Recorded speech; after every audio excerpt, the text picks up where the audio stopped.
SIR के बारे में ये प्रेस ब्रीफिंग हमने बुलाई है और आप ये ब्रीफिंग के जस्ट बाद जो पॉलिटिकल पार्टीज़ हैं उनके साथ भी हम एक मीटिंग करेंगे जिसमें स्पेशल इंटेंसिव रिवीजन जो अभी अनाउंस हुई है इलेक्शन कमीशन के द्वारा, इसके अलग अलग क्या क्या एस्पेक्ट हैं उनके बारे में भी बताया जाएगा।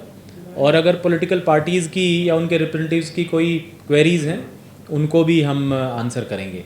सबसे पहले मैं एसआईआर का शेड्यूल बता देता हूँ। सो इसकी जो कट ऑफ डेट है हमारे यहाँ, क्वालिफाइंग डेट फॉर एसआईआर, ये 1 जुलाई 2026 रहेगी। 5 जून से लेकर के 14 जून तक हम हमारे जो बीएलओज़ हैं और बाकी स्टाफ हैं उनकी ट्रेनिंग भी कराएंगे। जो बूथ लेवल एजेंट्स हैं पॉलिटिकल पार्टीज़ के द्वारा अपॉइंट होते हैं हर एक बूथ पे, उनके लिए भी एक ओरिएंटेशन सेशन इसमें कराया जाएगा। और साथ में जो एनुमरेशन फॉर्म्स हैं उनकी प्रिंटिंग भी होगी। ये गतिविधि होगी 5 जून से लेकर के 14 जून तक। उसके बाद 15 जून से लेकर के और 14 जुलाई तक एक महीने हमारे जो बूथ लेवल ऑफिसर्स हैं, बीएलओज़ हैं, वो घर घर जाएंगे, हाउस टू हाउस, और वहाँ उनको एनुमरेशन फॉर्म्स जमा भी कराएंगे और भरा हुआ एनुमरेशन फॉर्म वापस भी लेंगे। एनुमरेशन फॉर्म में जो वोटर है उसके बारे में सारी जानकारी हैं। कुछ जानकारियाँ उसमें प्री प्रिंटेड होंगी। जो हमारे पास इलेक्टरल रोल ऑलरेडी बना हुआ है उसके कुछ डेटा ऑलरेडी प्रिंटेड रहेगा और बाकी जानकारियाँ उस वोटर को भर के और बीएलओ को देनी है।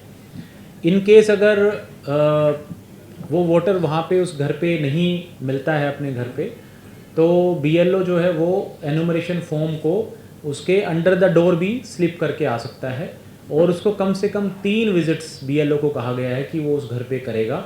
अगर एक डेट पे ना मिले तो दूसरी डेट पे, इस प्रकार से 3 बारी बीएलओ वो वहाँ पे जाएगा। साथ ही साथ पोलिंग स्टेशंस का रेशनलाइजेशन का प्रोसेस भी हमने शुरू कर दिया है, शुरू कर देंगे जैसे ही वो हाउस टू हाउस विजिट शुरू होती है 15 जून को।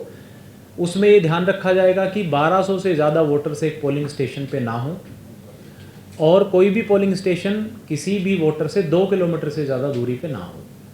और उसके और साथ ही में एक परिवार के लोग एक ही पोलिंग स्टेशन पे जहाँ तक संभव हो रहें, एक बिल्डिंग के लोग एक ही पोलिंग स्टेशन पे रहें और जहाँ तक पॉसिबल हो एक लोकेलिटी के लोग एक ही पोलिंग स्टेशन में फॉल करें। ये हमारी कोशिश रहेगी।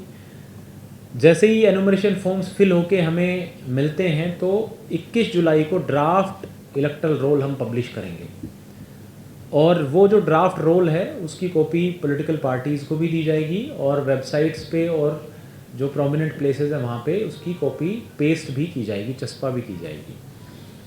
21 जुलाई से लेकर के 20 अगस्त तक लोग उसमें क्लेम एंड ऑब्जेक्शन फाइल कर सकते हैं। क्लेम फाइल कर सकते हैं कि हमारा वोट इसमें ड्राफ्ट रोल में नहीं है, जोड़ा जाए। तो क्लेम जो है वो फॉर्म 6 और फॉर्म 8 इसकी शेप में होगा। और ऑब्जेक्शन ये फाइल कर सकते हैं कि किसी वोटर का नाम गलती से इसमें डाल दिया गया है, वो यहाँ इसका नाम नहीं होना चाहिए था रोल में, इसलिए इसका नाम काटा जाए, तो वो फॉर्म 7 की शेप में होगा।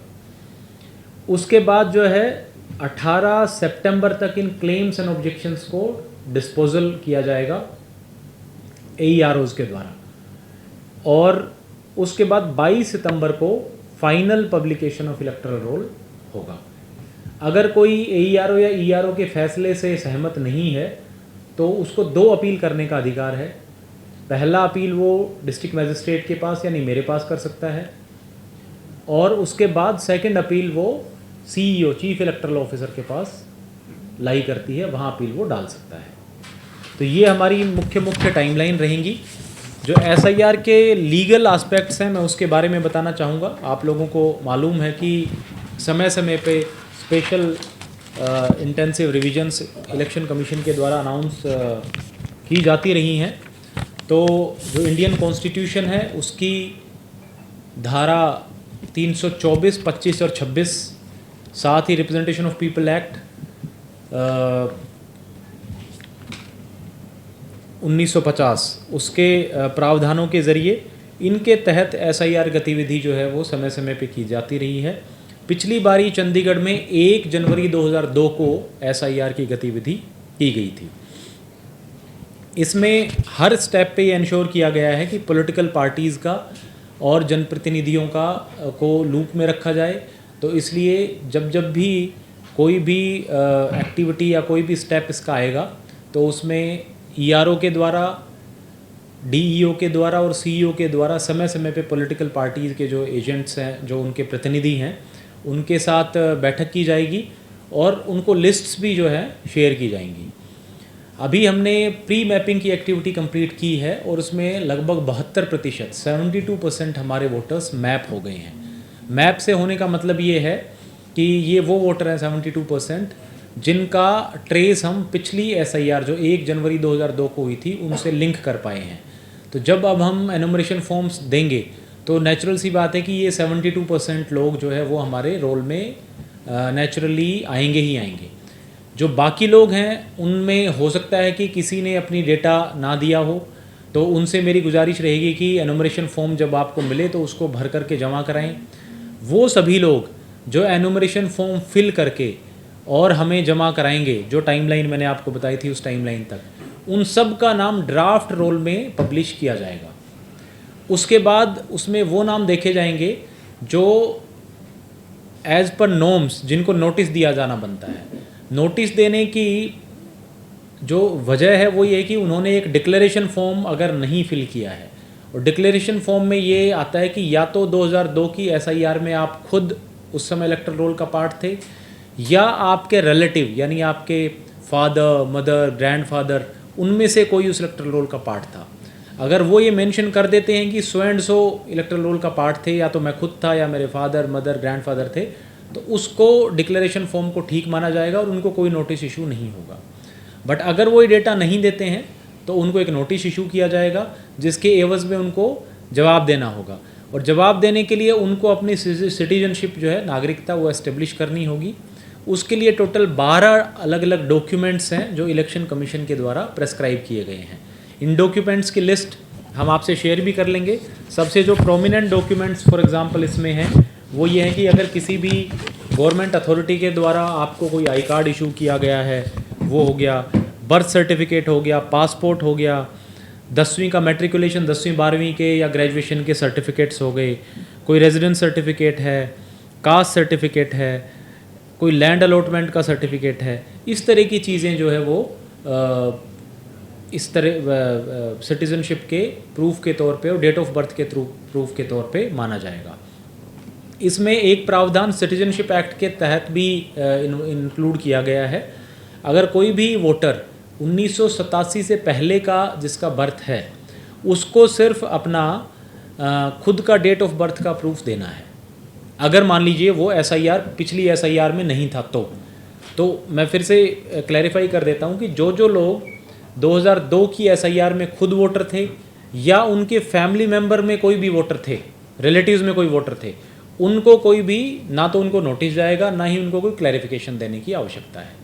लेकिन अगर पिछली SIR में 2002 में जो हुई थी उसमें आप खुद भी उसका पार्ट नहीं थे और आपके रिलेटिव भी का भी कोई ट्रेस नहीं मिल पाता, चाहे चंडीगढ़ में या चाहे किसी भी स्टेट में, अगर 2002 में आपका वोट किसी और स्टेट में बना हुआ था, उस समय SIR हुई थी, तो उसको भी हम इंक्लूड यहाँ पे कर लेंगे और उसको कोई नोटिस नहीं जाएगा। लेकिन अगर आपको खुद को या आपका रिलेटिव, किसी रिलेटिव का 2002 की SIR में नाम नहीं था, उस केस में फिर आपको जो नोटिस जाएगा उसके एवज़ में आपको डॉक्यूमेंट्स देने होंगे। वो डॉक्यूमेंट्स क्या क्या होंगे? अगर आपका जन्म 1987 से पहले का है तो सिर्फ आपको अपना एक बर्थ का प्रूफ देना होगा कि आप 1987 से पहले जन्म आपने लिया था, वो डॉक्यूमेंट पर्याप्त होगा। अगर आपका डेट ऑफ बर्थ 1987 से 2004 के बीच का है तो उस केस में आपको खुद के डेट ऑफ बर्थ का प्रूफ और अपने मदर या फादर में से किसी एक का बर्थ का प्रूफ देना होगा। और अगर आपका 2 दिसंबर 2004 के बाद का बर्थ है तो उसमें खुद का डेट ऑफ बर्थ का प्रूफ, मदर का और फादर का, तीनों का डेट ऑफ बर्थ का प्रूफ देना होगा। ये प्रावधान जो है सिटीजनशिप एक्ट के तहत जो है लिया गया है। एक बारी अब ये जब आप प्रूफ दे देते हैं तो हमारा जो BLO है वो उसको चेक करेगा, और अगर उसके नज़र में, उसकी एनालिसिस में ये आपके डॉक्यूमेंट्स ठीक मिले, ओरिजिनल मिले, तो नोटिस डिस्क्लोज करके और फाइनल ड्राफ्ट में वो नाम इंक्लूड कर लिया जाएगा। इसमें ये जो जिन को नोटिसेस दिए जाएंगे, इनकी जो लिस्ट है वो वेबसाइट पे भी डाली जाएगी और पॉलिटिकल पार्टीज़ को भी उसको शेयर किया जाएगा, ताकि अगर कोई पॉलिटिकल पार्टी उस पर अपने बूथ लेवल एजेंट के ज़रिए रिप्लाई सबमिट करना चाहती है तो वो भी रिप्लाई सबमिट कर सकती है। और एक बूथ लेवल एजेंट को 10 रिप्लाई जो है वो फाइल करने का अधिकार है कि 10 जो रिप्लाई जो है नोटिसेस की एक BLA ला करके डिपॉजिट कर सकता है, और 50 इन टोटल 50 कर सकता है। हाँ, यस। तो और इसका जो डिक्लेरेशन फॉर्म है, जो एनुमरेशन फॉर्म हम कहते हैं, जिसका डिक्लेरेशन फॉर्म उसका पार्ट है, उसकी कॉपी भी हम आप सब लोगों के लिए, एक ये सिंगल पेज का फॉर्म है, इसकी कॉपी आज हम सबको अवेलेबल कराएंगे, जिसको भर करके और BLO को वोटर ने देना है। तो मेरा आप सब से अनुरोध रहेगा, कई बारी SIR के बारे में बहुत सारी भ्रांतियाँ होती हैं, बहुत सारे कन्फ्यूजन्स होते हैं, तो वो आप लोगों तक क्लैरिफाई करें। ये सारी जो एक्सरसाइज है समय समय पे इलेक्शन कमीशन के द्वारा की जाती रही है। ये भारतीय संविधान और रिप्रेजेंटेशन ऑफ पीपल एक्ट और उसके बाद सब्सिक्वेंट जो रूल्स हैं उसके रजिस्ट्रेशन ऑफ वोटर्स रूल्स और उसके बेसिस पे की जा रही है। इसका पर्पज़ है कि जो हमारी इलेक्टरल रोल है उसको प्योरीफाई करना, और एक ही इसका एकमात्र उद्देश्य है कि कोई भी जेन्युइन एलिजिबल वोटर लिस्ट के बाहर नहीं होना चाहिए और कोई भी इनएलिजिबल वोटर जो है वो वोटर लिस्ट का पार्ट नहीं होना चाहिए। ये करने के लिए ये सारी की सारी एक्सरसाइज की जा रही है।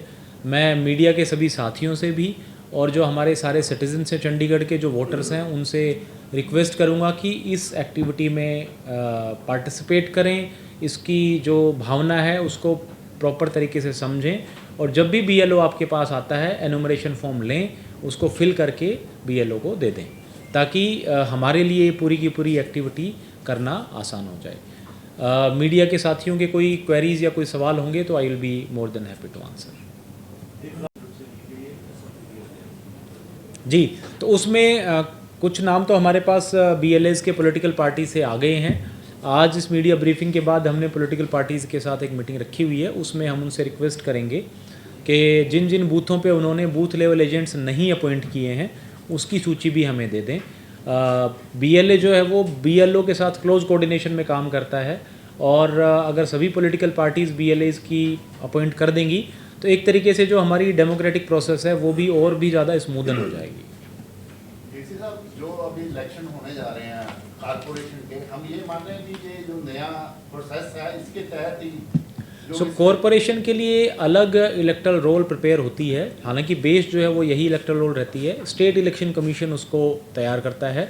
तो डेफिनेटली ये जो फाइनल पब्लिकेशन होगा सितंबर में, ये बेस रहेगा। उसके बाद वोट ऐड डिलीशन का एक विंडो आती है जो स्टेट इलेक्शन कमीशन शेड्यूल जारी करता है, तो ये बेस प्लस उस विंडो में जितने वोट जुड़े या कटे उनको मिला के कॉरपोरेशन की फाइनल रोल बनती है।